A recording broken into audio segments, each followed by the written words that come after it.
Welcome to the last episode of Audience First. No worries, just for 2022. Now, I am thrilled because when I first started the show back in March, I initially created it as a tool to better learn about the audiences that I wanted to engage and persuade.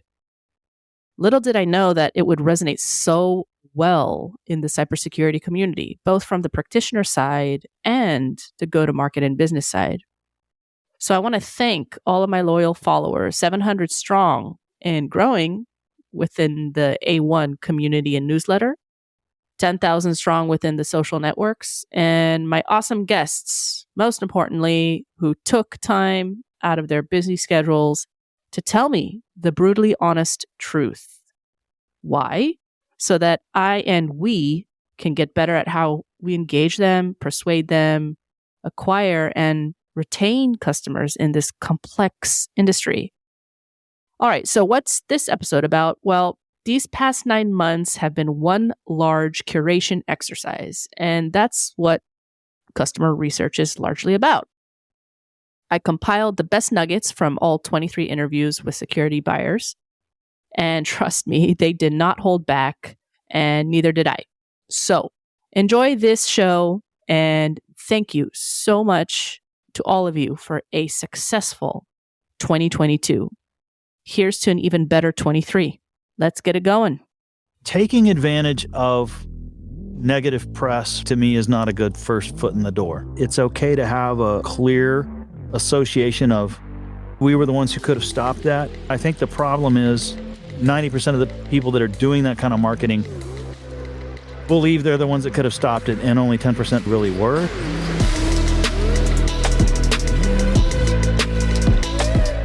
I want to know, though, what you hate most about this industry. The ambulance chasing is probably my number one. Colonial Pipeline hits, and all of a sudden, 4,768 vendors are hitting me up with, don't be the next Colonial Pipeline. You know, SolarWinds hits, and it's the exact same thing again. But it doesn't matter. Equifax, the bad thing happens to somebody somewhere. And some huge percentage of the vendor community, 60% of them jump on this ambulance chasing bandwagon. And I hate that. I hate it. In your opinion, are there any differences or anomalies in the market right now that we can learn from or take advantage of to stand out? Yeah, let me start with the opposite of that question first. I'm going to say some marketers believe their own BS. It's super important to have a true, fundamental, realistic nature and notion about where you really are in the market. Do you have real competitors? And if so, how competitive are they really? Are there two of you that are truly doing all the same things? You really, truly need that honest self-reflection as a marketing organization. And I know that's very challenging because what marketing is tasked to do on a daily basis is to come up with all the reasons why we're super cool, come up with whole new paradigms to describe what we do, come up with whole new ways of envisioning and characterizing what we do. And if your job is to always be coming up with a new perspective and a new twist on what you are, it becomes harder to just simply open the box up, put the parts on the table and go, this is what it actually is. You're so busy focusing on a new twist, you forget to focus on what it actually is in the first place. One overarching thing is that cybersecurity is all about technology, which is not true. You can see that in the way that most companies communicate. This focus on the tech instead of the problem it solves is one of the main issues in the industry. AI-enabled whatever, no one cares.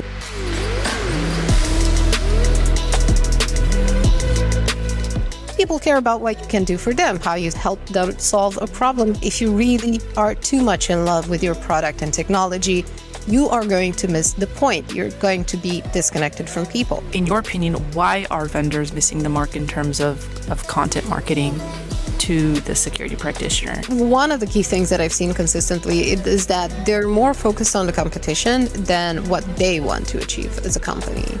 You're not going to be able to follow your own path and carve out that path and realize like, hey, what are we trying to do with all this content that we're putting out? The other thing is not talking to customers. And that leads to, putting out content that's not nuanced enough, that sounds generic. It seems disconnected. Or having like two types of content, highly technical and thought leadership, and nothing in between. You need to know who your primary audience is. Not knowing who it's for will lead you to create random pieces of content because we thought and we saw that other people are talking about this, but yeah, does your customer care about that? Or was it just something that they cared about like 3 years ago and now they're at a different stage? Keeping content people siloed in your company, is not going to help you make a meaningful difference. And not having a documented process for all of that ties, principles to the reason of their existence, to product, to everything else, that's going to lead to a lot of frustration and a lot of disconnection. There's so much work to be done in this industry, which I totally love, and it's filled with really great people. And why won't just people talk to one another? I want to ask all of my security vendors to make my business case for me. I think the product is cool, maybe not, whatever, but make my business case for me. And whatever information they need from me, I can provide. That is my way of forcing a vendor to think and communicate in terms that I like.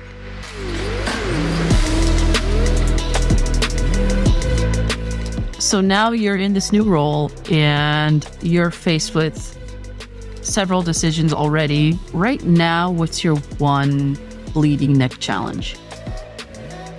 So I don't get to do things the way that I necessarily would like to do them, which is fine, but it does require a little bit more thought and a little bit more consideration. And I need to understand the vendors that I have that I'm in contracts with. I need to understand their philosophies. And what I find is that when I read their websites, I have no idea what the hell they're talking about. And that's frustrating for me because I've been doing this for 20 years and I'm pretty well accustomed to this space. And if I can't read your website and find out what it is you do and why you do it and how you do it, that's frustrating to me. And I mean, they're pretty websites, but they don't give me what I really want as a CISO or as a security engineer for that matter. And they're not transparent enough about their public documentation site, things like that, where there isn't a public doc site. And that's a little bit irritating. So figuring out how I'm going to accomplish my goals with a lot of vendor choices that the decisions were already made and fit within my budget, that's my current challenge. The one lesson I want to make to sales, marketers, SEs, etc., is to at least think in terms of what the business case is for your prospect. You may not have to articulate that, but think through what is the business case. Why would they spend this amount of money with me? And if you're thinking in terms of enabling the business, you're on a very, very good track. The other day, I attended an executive advisory board, and there's like 15 CISOs in the room.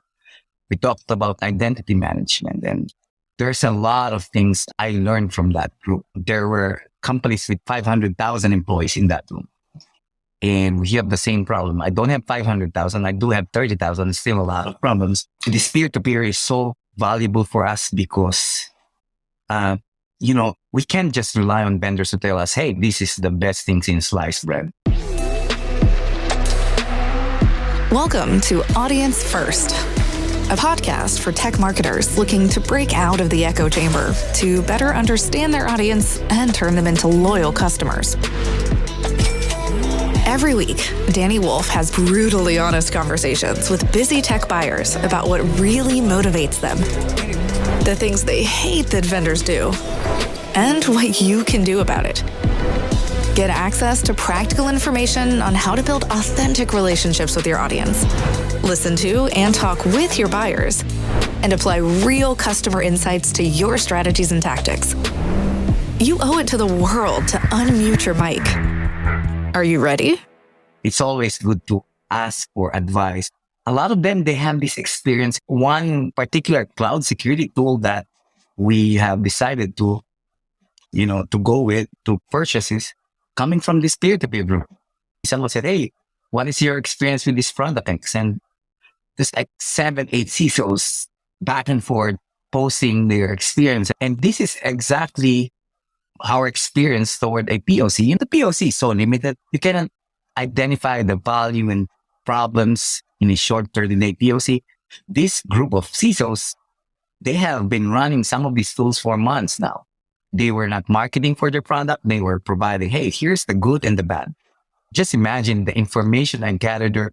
I would pay for some of those information if there was a service out there.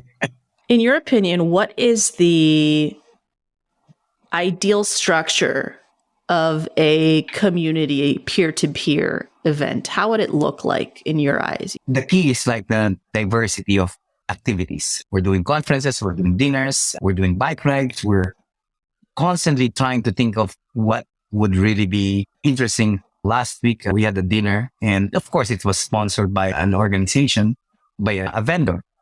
I told the sponsor that, hey, just focus 10 minutes about your product, who you are, some of your customers, and let's have a very relaxing evening. And all of us worked tirelessly all day, and to go to dinner was very, refreshing. I'm going to be here 10 hours today, Danny, at least. And I want to go to a nice dinner and be able to talk to my friends, but I don't want to go listen to another PowerPoint or maybe listen to another sales pitch. That dinner was very good for us, but at the same time, I don't want it to look like work. I think that's the key. It should not resemble like you're still working. I know a lot of vendors have been doing events like shooting or bourbon tasting.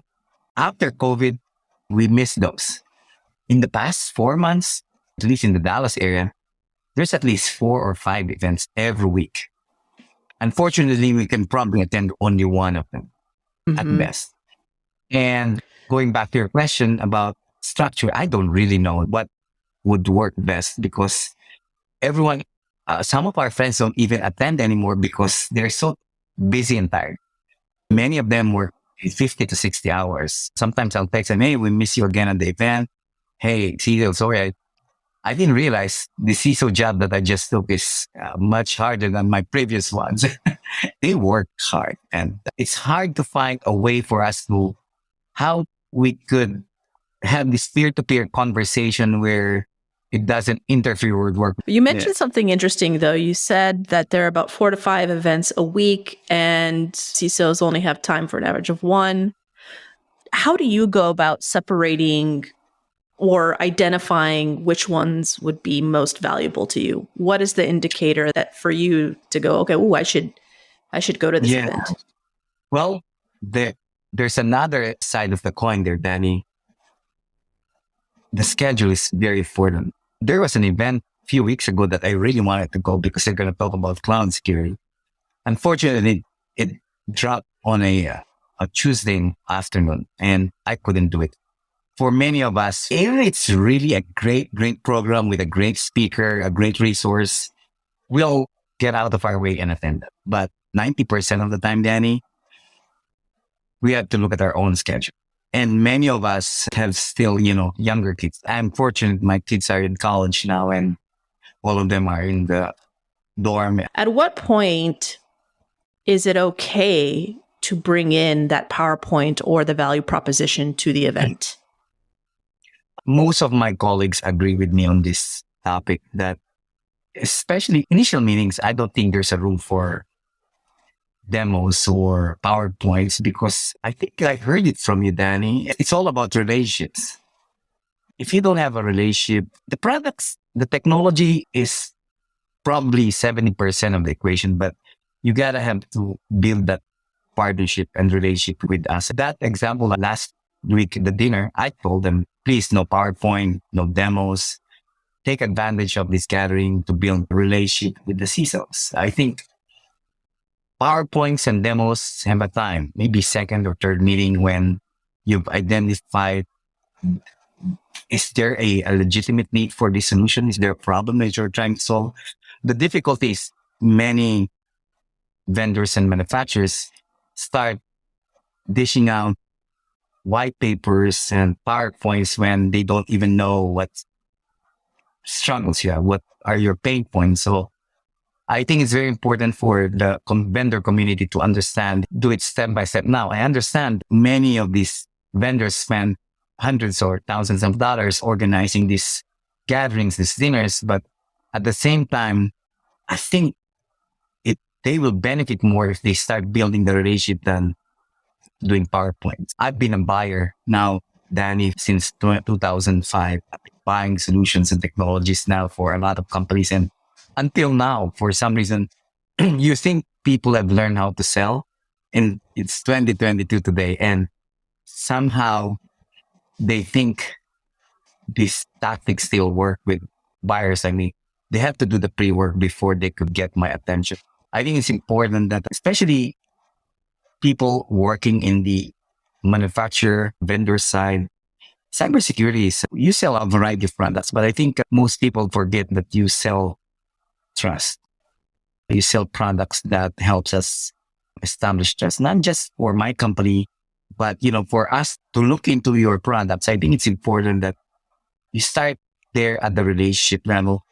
It doesn't have to be the CEO of your company. It doesn't have to be the CTO.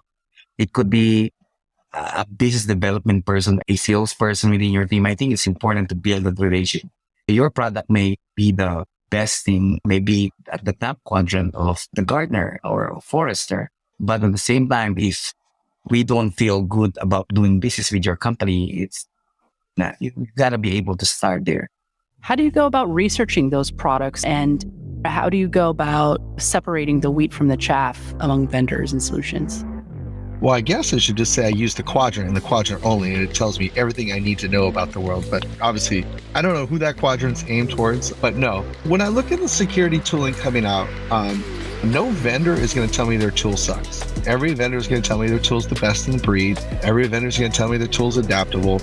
But what I really start to look at is I start to look at how does it apply to my business? Does it have integrations? I've worked with some great DevSecOps people that could integrate anything. But there was so much customizable work that when I bring a tool in-house, I have to have it integrate natively with all my tools. So those APIs have to be built. Can I bring your tool into my environment? And then is your tool adaptable to my environment? It needs to be almost object-oriented. I need to choose any ticketing system. I need to choose any EDR platform. I need to choose any threat intel feed. I need to plug in. So I need to be adaptable. And then to be dead honest, at this point, I'm also looking at how long have you been in the market? You might be the greatest thing since sliced bread, but if you've only been in the market for a month or two, are you sustainable? Do you have an actual support plan? Are you able to assist me? Do you have a ticketing issue? Early in my military career, I encountered inflatable beach ball satellite antennas, and they were amazing because everything weighs something. So our satellite dishes weighed 600 pounds. This beach ball weighed 50. It was amazing. It was game changer. The only problem is the guy was making them in his garage. So we couldn't buy it because we just didn't know if he'd be there the next day. Thankfully, I can tell you those beach ball antennas are now standard operating, released in the Army and Special Operations years later. But at the point, it was the greatest thing I could ever think of, but we weren't sure if they were supportable and viable. So I'm really looking at viability. And then the street cred. I'm going to talk to my peers. I'm going to say, have you heard of ToolX? Have you used ToolX? What do you think about ToolX? Where do you think your tool is used? Can I speak to a customer or do I know somebody? I had one vendor that name dropped somebody. And I said, I know the director of infrastructure there, hold on. And I called him, and what his experience was not what the vendor was telling me. And at the end of the day, honesty. I want you to tell me where your tool doesn't perform best. I guarantee you, if your tool is 10 out of 10 in every category I need, I can't afford it. So what I want to know is where are the weak points of your tool? And I'll ask honestly, where does this tool not perform well? And if someone says that there is no place they can think of, I don't believe them. Everything has its flaw, everything has its weak spot. It's okay. I just want to know, have we addressed it? What would help you speed up the process from the vendor side? I'm going to be very brutally honest and say as little bullshit as possible. Mm-hmm. There's a tendency, especially in RFPs, to give hundreds and hundreds of pages of text for people to read. And I don't know if the people writing those RFPs realize that no one's reading them, right?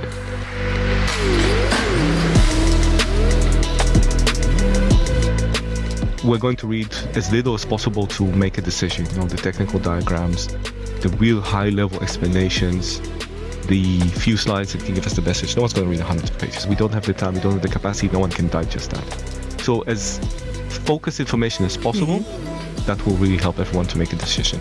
And when you go with the presentations, bring the people that will actually deliver the project to present it. And the people that you know will stay with the client, because it was clear for us from the get-go that the people giving the presentation are the ones that will actually carry out the project, and they were impressive.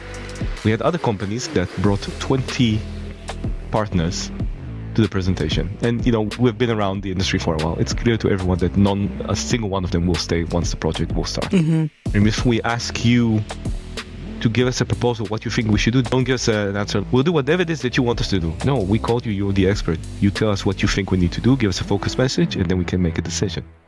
Cybersecurity can vary a lot from organization to organization. If we talk about a country like India, and organizations whose head offices are not in India will face these challenges a lot because they don't have a lot of decision-making capability locally, and staffing becomes an immediate challenge.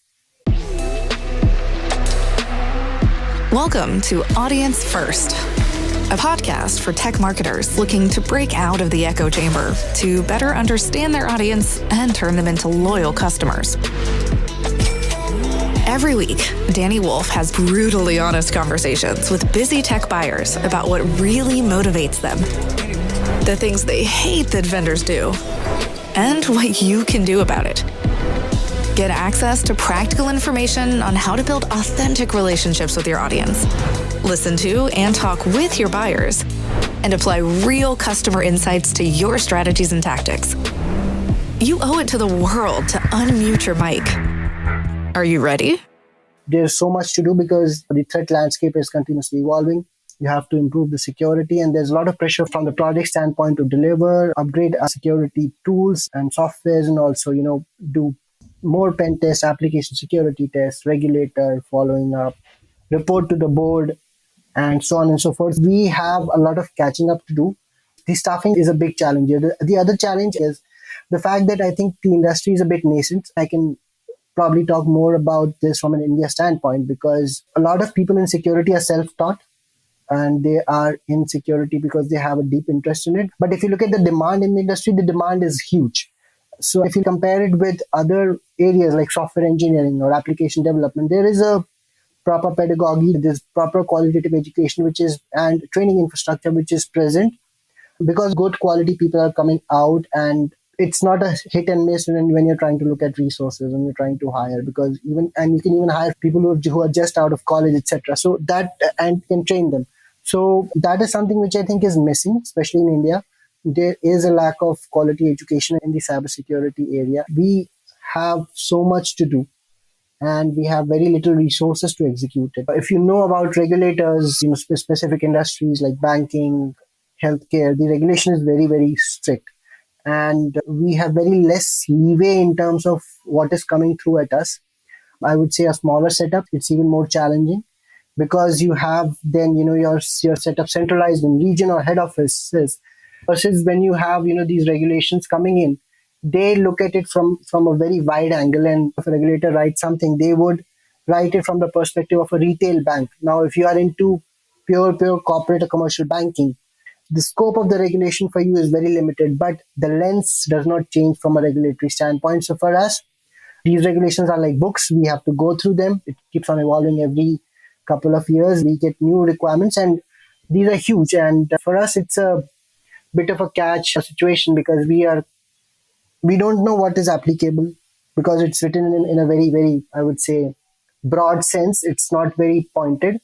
So we have to kind of assign its meaning for us, and then basically discuss it with a lot of internal teams to say that, okay, this is the meaning and this is what we will do it. So for us to find out the scope of these regulations which come in, to find out which applications are in scope, what to exclude, what to include, it becomes a bit of a long haul for us. And because of this, layers of defense and regulatory requirements and reporting that has been put, we are already behind when a hacker has only one job. He has to hack, right? They don't have to report. We have to report. We have to maintain KPIs, KRIs, and a lot of different stuff, processes, documents, policies, which a hacker doesn't have to. So we are already on the back foot. And so it's a continuous chase that we are in. So that is something which, can only be tackled through a couple of things. One is, more qualitative discussion and involvement in the evolution of the regulation vis-a-vis different sectors and different geographies. And of course, the sensitization towards security at the highest level has to be done more actively so that threats are met with adequate resources to mitigate them. Otherwise, we are on the back foot and we are praying that we don't get hacked. Every time a vendor comes through the door, what they're looking at is just a closure of a deal. I can see that pressure on them because, it's a competitive field. Everybody wants to, get a project and with a reputed organization. So instead of asking us problems, they are saying yes. Sometimes vendors say yes to anything that we are asking them to. That comes out very clearly. And after the service happens and after project is delivered or an ongoing basis when we are receiving services, feedback is something which is missing, which I think vendors can take advantage of. Vendors should take advantage of because either you are using a product as a service, or if you're using a service in security, it has to be backed by a proper service. I don't see vendors going ahead and taking feedback or having that mindset of service instead of trying to sell, trying to understand what are the areas that we are working on, and is there some way in which they can support us, and having frequent service evaluation calls or catch-up calls with us so that they can serve us better. The industry is moving in a direction, but currently this service-based mindset is missing in security. I've been a CISO for almost 4 years now. What do I need help with? What a lot of other people like me coming up into the security field and are already those at the top, many of them too, we need help with that translation. How do I present to my board without killing them with numbers?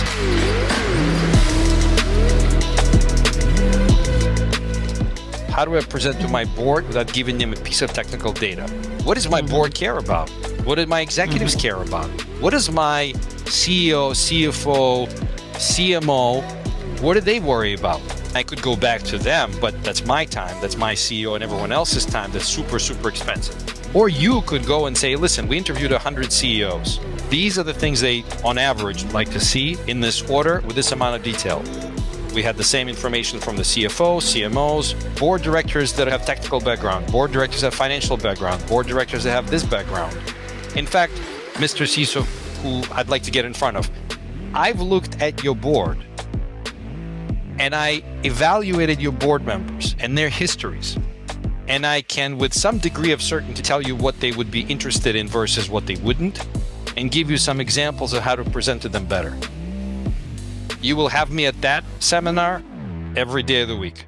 It gets me to thinking, how can we create, on the vendor side, how can we create that experience more meaningfully so that you can make the decisions you need quickly and easily without stealing from you, essentially. Stealing your time, stealing your money. At the end of the day, man, it's all about people. I have a saying I use all the time. Information security is not about information or security as much as it's about people. People suffer when we make the wrong call, and people are the cause of it too, So, and I don't fault marketers because you can always tell a marketer whose heart is in the right place versus a marketer who's just wants to sell you shit. And the way you can tell that is when a marketer actually asks me, what are you working on? What kind of problems are you trying to solve? They inquire more versus, yeah, I got a solution. Well, do you even know if that's my problem? Or are you creating a problem for me that I wasn't thinking about? Because I know myself pretty well, but now you're telling me I got this thing. So I love the fact that you're going to take it back to, your team and think about that stuff. But I think just the fact that you're inquiring about it speaks volumes to who you are. It builds trust. There's 3 things you need to build, to get customers in this industry. You need trust, credibility, and likability. And as long as you can establish those 3 things, you'll kick ass. I struggle on the likability because I tell the truth too much, and people are like, whoa, we didn't want the truth, Evan.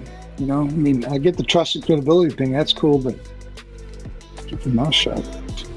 I think the longer you spend in something, the more you gain wisdom, right? It's not anything magical. If you live long enough, you just happen to end up with observing things that happen, And so for the people who are happy being whatever they do, it does eventually catch up with you. We've seen it happen before.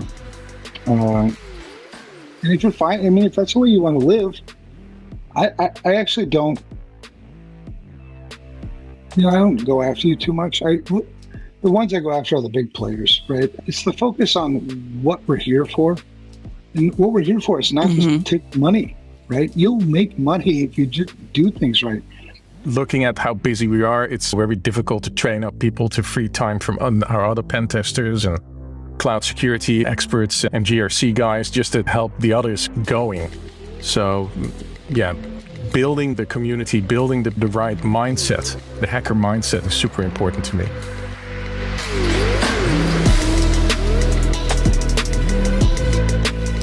What is the hacker mindset? It's just thinking around problems, basically. Curious people. People that want to know how stuff works, how everything's put together, how it interacts. And what I'd like to see is people that think a bit further than the bits and the bytes and the cables and the plugs. I want to see them also look at, okay, how does the business actually depend on this system that I'm poking and prodding right now? And what could be, from that business risk perspective, interesting to look at. And from a threat as well, if I would be a threat to this system, how could I hurt them the most? And just play out that scenario in the test environments that we get given. Do you think there are any differences or anomalies right now in the market that vendors can take advantage of to stand out? That is a very good question. If you look where vulnerabilities start, it's when those fingertips hit those keys, where the keystrokes happen. And the problem exists between keyboard and chair. 99% of all vulnerabilities exist there. So what I'd like to see is better training, and also tooling that trains up while it finds issues, so that you can get better. Gamify that stuff. Seriously. If you get that SQL injection out of it, first time that you get caught putting a SQL injection or cross-site scripting attack into your web app, that's not good. This is how you fix it. And it goes through training, and it shows developers where that issue exists and how it exists and how it came to be. The second part that I'd like to see there is that it keeps track of how often you could have made that mistake.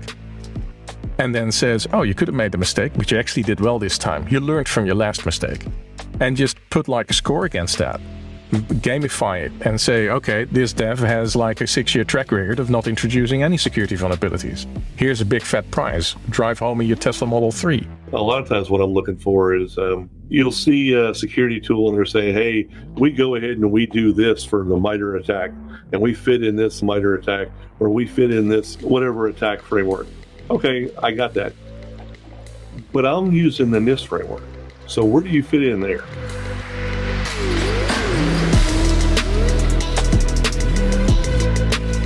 I get the fact that you're talking the offensive framework, but you should really talk about the compliance framework, which a lot of us unfortunately have to live in. Show us that as well. And then the other piece that I look at is from a monetary value. If I go ahead and I put your solution in, I want to understand what risks are you helping me reduce, and what, if any, monetary value is that? That's what I'm talking to when I'm talking with my CFO, or I'm talking to my CEO or my CTO. The biggest thing is, how's it going to impact the business? The second biggest thing is, value-wise, what is this doing? Is this going to bring another service that we didn't have? Is this going to allow the dev teams to be able to work from home and work and be secure? Is it bringing in new services or bringing in new capabilities that we're able to do, but be able to do it securely? There's cost reductions to that. And it really helps if you can speak to them, because that's the differentiator. Those are the discussions I have on my end when I'm talking with the individuals that have the money. Not only meeting the compliance issues and preventing the offensive attack issues, but I'm reducing our risk overhead that we have and providing these new capabilities or these new services, and here's the monetary value of that. Cost is a big thing. I get some vendors, well, it's just cost per seat. We got to set cost per user. And then if I talk to a vendor and they got this weird formula where it's like, it's the number of vendors and how much hardware you have, and it's how much data ingest throughput you have on Tuesdays at 4 p.m. and we factor it all together. And I'm just like, dude, I can't even explain this to my CFO. Why the hell would I even want to look at it? The overcomplicated pricing schemes just don't fly. When you start getting in these really weird pricing schemes that try to cover their costs for cloud, most companies will take a step back because it's very hard to explain on budget. If I can go ahead and say, here, it's a set cost per user and this price doesn't change, and I know next year there may be a 2 to 5% increase or whatever, but it's roughly going to be around the same thing, my CFO is going to be happy because he knows what to expect from me. But if it's the price costs are constantly changing, that's going to get stupid really quick. What do you hate most about the industry? Oh, God, how long have we got? Welcome to Audience First, a podcast for tech marketers looking to break out of the echo chamber to better understand their audience and turn them into loyal customers. Every week, Danny Wolf has brutally honest conversations with busy tech buyers about what really motivates them, the things they hate that vendors do, and what you can do about it. Get access to practical information on how to build authentic relationships with your audience. Listen to and talk with your buyers, and apply real customer insights to your strategies and tactics. You owe it to the world to unmute your mic. Are you ready? So, I think one of the things that kind of grinds me down a little bit, and a lot of people think this is a controversial statement, and it is controversial to some aspect, but there's some reasoning behind it. There's a truth, there's a method to the madness. Is a lot of people are expecting lots of entry-level roles in cybersecurity. Now, cybersecurity, to me, is quite an advanced technical field.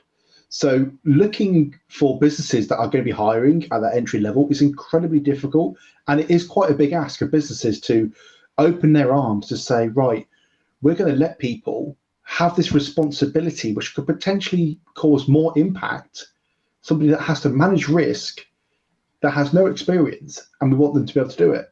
It's like, well, for one, that's quite challenging for businesses to get to that stage. They need to be able to sacrifice the resources to train that person, and that could potentially take more resources away from the business. So that hiring manager may need to step away from their duties to train people up, and that becomes quite cost intensive for businesses. So a lot of people are crying out for entry-level roles, and for me, it's like, well, why don't we change the narrative a little bit? Instead of crying for these entry-level roles, why don't we say, hey, how do we bring ourselves up to the level which is being asked for more commonly? Why don't we focus on that instead of dragging the kind of barriers down to a lower level, which overall drags the quality down of people because people aim for a lower level? Why don't we strive to meet that requirement? So for me, I'm one of these old-fashioned people where I say, well, let's meet them. Let's not say meet in the middle. Let's go meet them. Let's improve ourselves as much as we possibly can to fulfill their requirements, instead of crying for entry-level roles when really, even in this economic climate, it's incredibly difficult for any department or any function to have an entry-level role. Even accounting, they want people that can go in to do accounts straight away. They don't want people to learn on the job. They want people to be able to go there and perform their role. They want to make sure that that investment in that person is going to pay off straight away. They want to be able to see that return on investment. They want to see that work happening. What they don't want to do is essentially become an academy. Apart from that current challenge and that issue and that beef you have with the industry, as a leader in security operations, what is your one bleeding neck challenge? Oh, I think if we talk about security operations, one of the things that really kind of keeps me up at night is maturity in security operations. It's the fact that a lot of businesses stick a security operations center into their business and just don't do anything with it. They just throw logs at it, it produces alerts, and it does stuff. That's all they're concerned about. But they don't have like a maturity strategy. They don't think, okay, right, we're generating alerts, but how do we look at this security operations factory that's generating potential value that we could look into? For example, I done a talk to security operation managers about how do we remove the constraints in a security operations center. One of my analogies is the security operations center is a factory. There's the inventory, there's the materials going into the factory, so we could say log sources. And then there's the throughput, the processes, the SIM, they correlating the data, producing the alerts, and then the output, which is the product, which is the incidents, the alerts. And it's how do we mature this? How do we make sure that this factory is working optimally aligned with the business goals and objectives, instead of just throwing more inventory in and hoping that the processes in the middle that are trying to generate these alerts keep up with what you're trying to do. So maturity is one of these things that I think that the industry is struggling to grasp. What does maturity look like? How do we approach maturity? Why do we need maturity? For me, the security operations is a function in itself that needs its own strategy. As a SOC leader, what's the ultimate goal that you're trying to achieve? I think the ultimate goal for me, and this is a bit of a pipe dream, so I do sound a little bit crazy when I say this, but a security operations center that integrates with almost all business functions in some way, shape, or form, that provides value to all business functions, whether it be through helping them with visibility, helping them with challenges, helping them do things safely, whatever it may be. I think there's some way that we can integrate with different parts of the business. So one of the first things I do is I don't look at the tool itself. I look at the problem. What are we trying to achieve here? How big is the nail and how big does the hammer have to be? And what's the wood that we're trying to hammer the nail into? I try to look at the problem. What are we trying to solve? So I look at a threat model. I understand, okay, right, we want visibility, we want ability to do detection and analysis. We want to identify threats. So first of all, threat model. What's our critical assets? What's our crown jewels? If it went down tomorrow, would it stop the business? That's what we need to protect. We need to protect what generates value in the business. So we understand what needs protecting. We put that in a wrapper and say, right, this is our crown jewels. Now we need to start understanding what is the threat to these crown jewels. Is it malware? Is it hackers? Insider threats? Is it floods? Is it storms? Is it tornadoes? We need to start putting all these things into this bracket of a threat. And then we need to look at, okay, right, that's our threat model. And now we need to ask ourselves the question, how would they appear? Where would they materialize? How would these attacks come to fruition? Once we start to theoretically go through those scenarios, we understand where we may need to put our eyes and ears. So then we can say, right, okay, now that critical web application server is sitting there. We may need to ingest the web application firewall logs and the web app logs. And this is our detection use cases. This is what we're trying to detect. Instead of the age-old, let's just ingest everything and then we'll worry about it later. I think we need to go all the way back, not worry about the tool. I mean, we can talk about the tool later on, but we need to talk about what we're trying to achieve. Why is this discussion even in existence? And that's why I think I've got to the stage where I am in my career, is I ask these very nuanced questions that is kind of like left field, strangely left field for a lot of people, is they don't like being asked these questions, like, why does it exist? I had a discussion with a security operations leader, and we were discussing, right, why does this SOC actually exist? And it all just goes back to the same question. It's to protect the pocket money of the business. What's in the bank? We need to protect that. It goes back to that adage. But for me, a lot of the times when I'm looking at a solution, I want to look at, well, what is it trying to solve? Is it actually going to solve it? Because there could be a case where you're just buying a blinky box.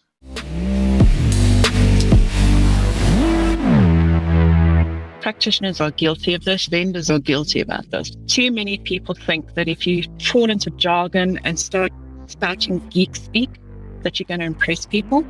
In fact, the opposite is true. All you're going to do is turn them off, because they're going to start tuning you out, and then you've lost your message and an opportunity that could be quite valuable.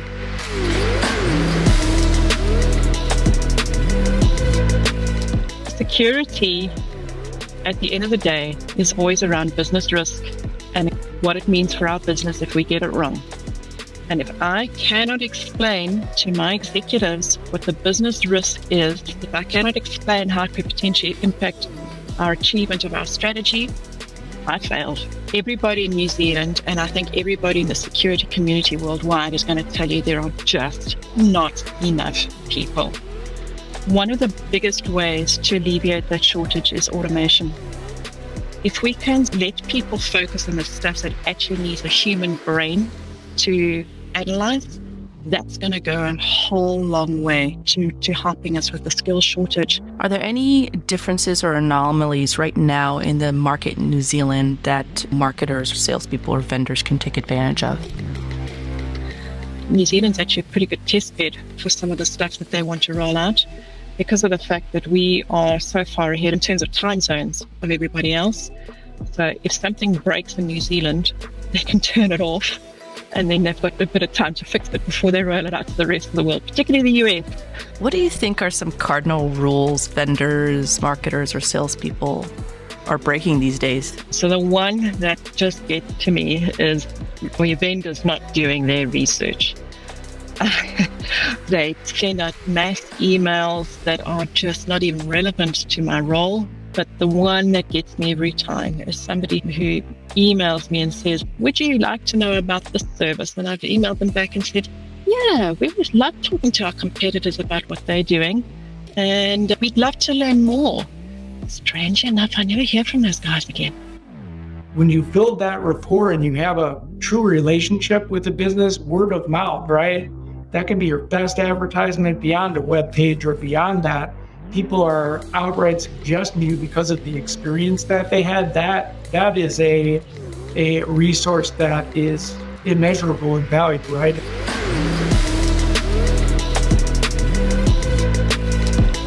What's your one bleeding neck challenge? With threat hunts and actionable data, right? That's one of the struggle points, of course, is finding intelligence threads. Where there's actual information I can turn and put to use straight away. A lot of times it's sifting through, it's like opening the fire hose on somebody at times, and really more contextual based than what really applies to my business and what I'm doing now, because somebody that's attacking the federal government and those types of attacks, could they be leveraged in our environment? Probably, but is that really the kind of threats that are coming my way? What's the ultimate goal you're trying to achieve? To continue to keep data secure, right? Keep the bad guys out. Mm-hmm. Even figure out the bad guys are in before you necessarily know they're in, right? Yeah. Most things are reactive. Most times you are triaging or reacting to a situation. I dream of being able to proactively seek things out before they become a problem and be able to patch and keep a system at a normal state. The worst thing they've done, you've experienced from a vendor. I want to dig into that story. What I don't like is when it's out there and you really don't have a solution completely done, but yet it's sold as a future. So the customer you're setting the customer up for disappointment, right? Because you say your product does A, B, and C, and it kind of does A, B is in progress, and C is in Q&A right now, but it's not out there yet. There's a lot of them that I've run into in this particular industry. As marketers, we actually use the same techniques that attackers use. And what's important is that how do we distinguish ourselves from the attackers? That's the fear that many people have, is that where is this information coming from and where it's taking us to? Is it malicious?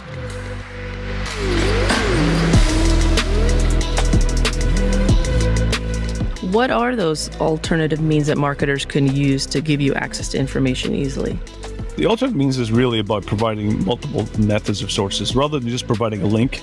What you can say is, if you're not comfortable going here, you can go direct to your website, and here's how you can find it manually. So, self-verification, or here's our SSL, certificate, so you can actually show it's coming from a verified, trusted, signed source. And so really providing multiple means of going to the same information without doing clickbait. Marketers tend to not want to do that because, of course, they lose that source. So they lose how people came to that information, because it gets around the clickbait side of things, where you want to track and you want to understand about where they came from. But at the end of the day, we want them to get to the information. And if we provide multiple means, yes, we might lose that original source or where they came from to get the information. However, at the end of the day, the goal is to get them to the information where they can make educated, wise, smart decisions. So providing means of how they can verify whether the URL or hyperlink or QR code is trusted, we need to show them ways of manually getting to the same place. For all marketers out there, get your network sorted and having access to security researchers who can help you get the message right. Make sure you validate and verify it before it goes out, and make sure you do research on the audience before you send it to them. Don't just send things out basically unvalidated, unverified. Get the right people to check it. That's the most crucial thing. There's more people like me in your business. So will definitely make your organizations more value driven and less wasting people's time. I despise the fact that we don't listen to people. Some do, don't get me wrong. This is not universal. There's some amazing people in this industry, but the echo chamber effect of security is not easy, and compliance is similar. You know, it has to be this way because that's what the rules say. Well, yeah, but there's reality that intrudes on that.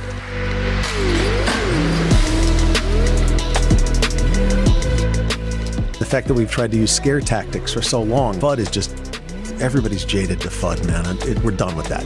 The fact is that I realize that one of the bigger problems as well with security and compliance is that these companies don't know how to sell. They don't know how to market themselves. When you go to sell something to somebody, they have to go, oh, that's pretty, that's shiny, but I'm not spending money on it until I care. If your users, audience, prospects don't understand what you're getting them, the benefits to them, they're not going to care. And all too often I see product companies and services companies and systems and whatever selling, look how shiny it is. It's a silver bullet. It's going to solve all your problems. And I just want to go, no. Tell me the problem. Tell me what it will do for me. Tell me why I bloody care.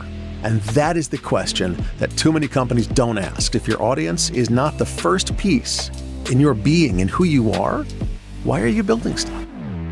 Lead with a genuine message. Come to help. I think people will gain more from being able to be helped at Black Hat than leaving with 50 t-shirts. For the first timer, it's pretty cool to get all that swag. But I think if they leave with something that actually makes sense, you know, I think it's way more meaningful.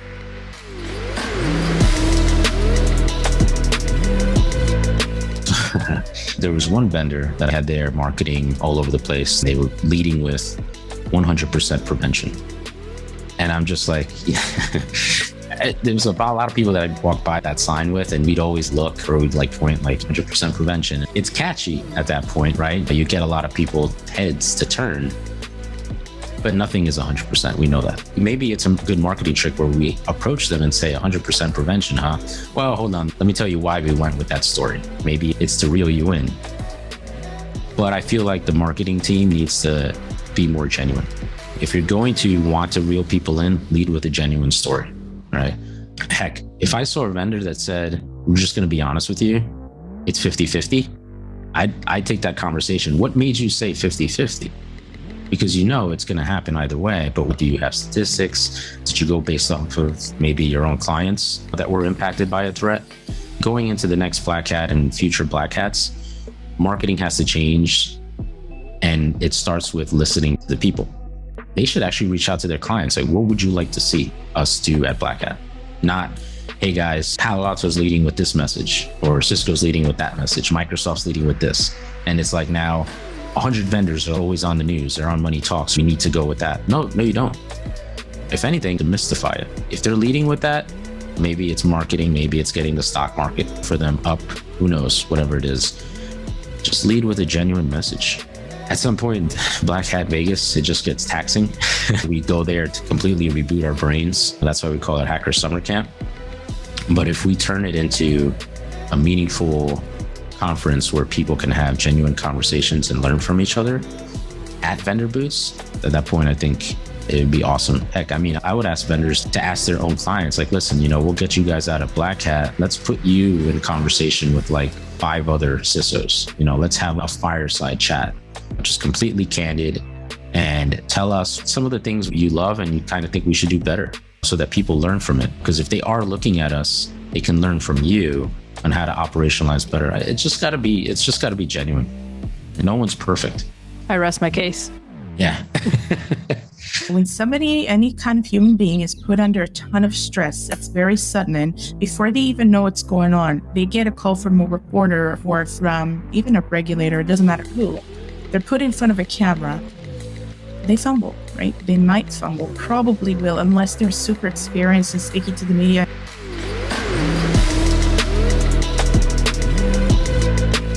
Everybody's stressing them out, waiting for them to say something. And I've seen it. I've seen it so many times. I have so many examples. I actually keep record of them because it's important for me to see how things go wrong to help companies fix it, do the right way. So what does it mean, a control message? I want to bring into this conversation a notion called the commander's intent. Right? That means that the company sits together with the CEO, with the CISO, with everybody that manages risk for them, with the comms team, with the PR team, all those important people that shape the message all the time. And I want them to think about what is the most meaningful thing for us. Commander's intent allows everybody across the world, it doesn't matter whether the CEO is available or not available, is on a flight, is in a meeting, everybody knows what to do. Do right by the customer. We'll pay all costs, period. That's the stuff I want them to talk about in advance and decide there. Or if they say, we will not pay a ransom to cyber criminals, period. If somebody's life is at risk, we will pay up to $5 million. I want them to think about it in advance. And even when the time comes and they have to make other decisions, they still have the core understanding of what they decided in advance. The CFO or whoever is not around, there are pre-approvals, pre-authorizations in place already. Their comms team already has an idea that was approved by everybody, by legal, by all the important people that have to be in the room. If a breach was to hit now, I don't have to wait. Within 30 minutes, I have a standing statement.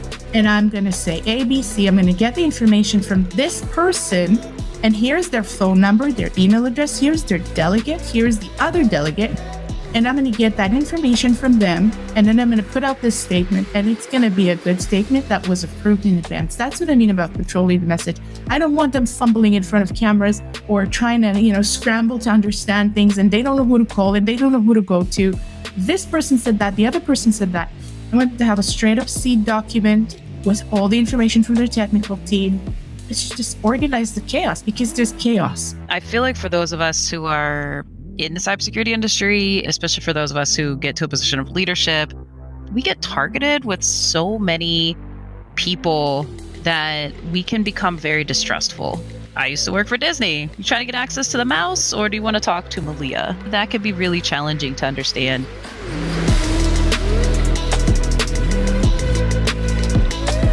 You're in a transition phase now, but as a CISO, what is your one bleeding neck challenge? With all the different companies that I've worked with, it's always the number one: asset management. At Hulu, when I was called up to build their vulnerability management program and head it up, first thing I asked was, okay, how many assets do we have at Hulu? Crickets. No one knew. Even if you're 95% covered and you have the best tools and products in the world, all it takes is one system that you don't have eyes on, that you don't know exists, that has an open S3 bucket somewhere, and you get popped, and now you are the head of security that lost Disney or Hulu or whatever. What keeps me up at night was, please don't let Disney get owned. That'll be the end of my career in cybersecurity. So asset discovery, it's the number one universal challenge across every organization I've ever worked with. And then after that follows vulnerability management, incident response, et cetera, et cetera. If you don't know what you have, how do you know you can secure it? It's always about what tool can be as a supplement to the main or primary cybersecurity tool. It's rarely a straight out replacement, because ripping out a tool that's already embedded within the environment is such a pain. It's such a huge process. We're already understaffed. We're already under budgeted. We just don't have the capability to do that. Everything that we want is like, how will this make our lives easier? How will this save us some personnel hours? How will this help us automate our lives? Imagine you have the same bottle and it's soda. So the bottle of soda is filled with bubbles. And the more you shake it, when you open it, it will explode. So we all have emotions stuck within us. Having emotional firewalls is having water, because the water you can shake, which when you open it, it won't explode.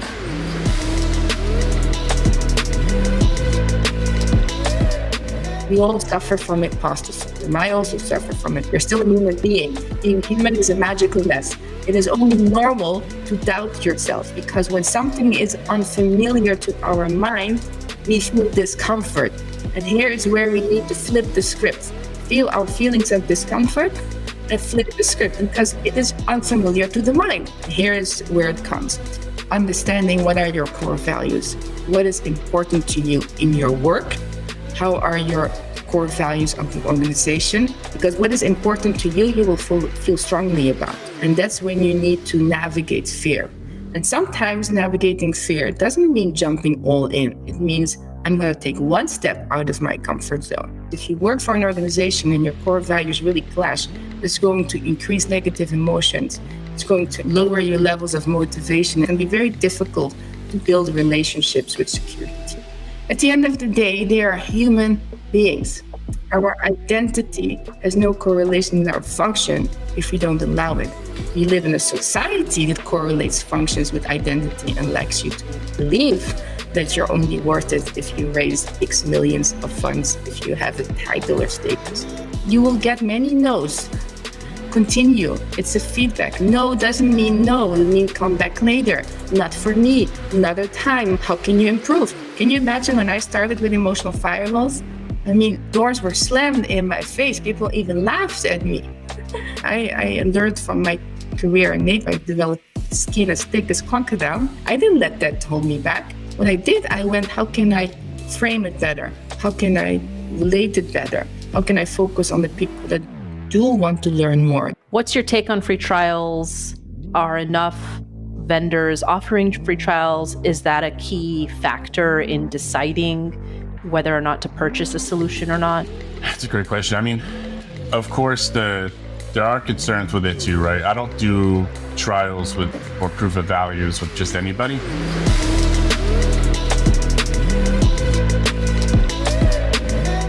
Because you'll find out really quick when, you'll hear it all the time. People say, oh yeah, you can try this out, and all you have to do is connect it to your tenant. And the next thing you know, you look at the permissions it's requesting, and they want to see literally everything. But they'll try to say, oh, we have an NDA in place and that's going to protect us. If you're just doing this one component for me, why do you need everything in my tenant? Why do you need these permission sets? The other part of it too is sometimes things are a pain in the ass to unwind after you get them in your environments. You gotta be real smart and careful about which stuff you allow to do that trial or proof of value. But in this case, it made perfect sense. Like, yeah, we need to see how this actually works. So we did it in a sandbox environment. It is good that companies offer proof of value or free trials, because to me, that shows that they're willing to stand behind their product, right? If your product wasn't gonna hit it and knock out the needs of the customer, why would you set it in front of them and just say, yeah, try it out, let us know? Another great example is Abnormal Email Security, great product. And we did a proof of value there to the point where it's like, they're not even selling at this point. They're just showing us results. And we're the ones saying, yeah, let's invest. Is there anything you want to impart on the audience today before we sign off? On the sales side, I truly feel like the sales is broken. It's not a traditional business, right? Like, there's a longer play here. Organizations need to get religion on their sales structures and how they focus on things.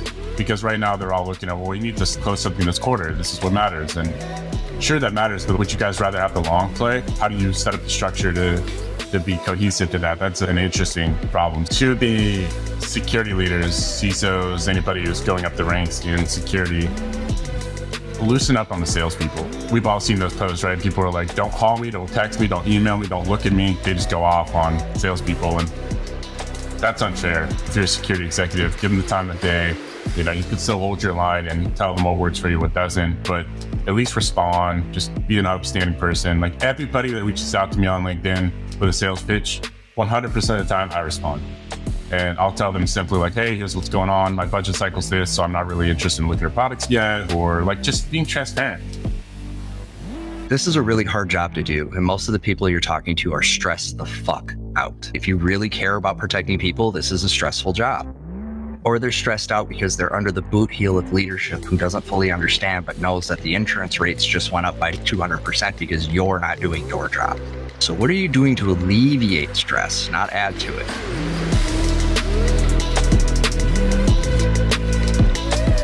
What I've seen in the industry on LinkedIn, it's fascinating and rewarding and empowering to see that just like you want to help protect the world, you also want to help those who are trying to sell solutions do a better job so that you could do your job better. So part of the problem that marketers run into when they're trying to engage someone like myself is that they're coming at it from the wrong angle. I know that sales slick that says 100% stops ransomware can't possibly be true. It's literally impossible. So now you've already entered the conversation on the wrong foot, right? Marketers that reach out and say, how can I learn from you? What can I learn from you? Okay, those folks get attention. This game isn't actually about information or security. It is a people thing. We are protecting people.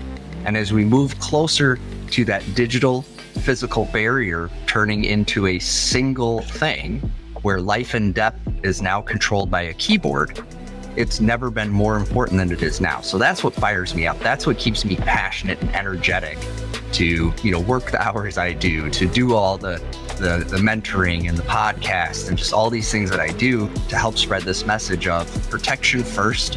And I promise, if you focus on protection, you will make profits. You'll make lots of profits. If you focus on the mission, you will make the money. But if it's all about how much can I squeeze out of this person today to hit a quota, or can I get my attendance high enough because I misled them about what they're going to come learn in my marketing material, that kind of stuff is it's part of my motivation, but it's also part of the battle of things I fight against. I don't need another tool. What I need is I need help. And more often than not, I need to consolidate what I have. And I need to be effective, and I need to do it with the least amount of hands I have. I need something that integrates. I need something that works effectively. I need something I can trust.